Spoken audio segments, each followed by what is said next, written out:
Mama Charlotte, mama angu ameanguka jini. Ameshindwa kuamuka. Ugonjwa imemlemea. Kuja unisaidie tafadhali. Ati ameanguka jini? Sasa unataka nifanye nini? Yaani udai mwile masaa nataka kufanya kazi zangu. Ukuje eti mama nyenyenye. Yaani mukaya na ugonjwa iwasitie. Ndio mukuje eti Mama Charlotte. Sai niko busy. Kama unataka uingie unisaidie kuosha hizo vyombo. Nipue hizi nguo ziko hapa. Ndio tuende kumuganda. Unasikia? Kwisha wewe. Kwisha mimi. Uwezi time wakati nafanya kazi zangu ndio unakimbia ati Mama Charlotte. Mukae mungoche ugonjwa iwasitie ndio muanze kutafuta misaada.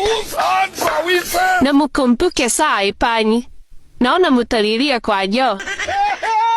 Mam, si umsaidie. Rudi penye umetoka. Mimi ndiye nimemwanguza.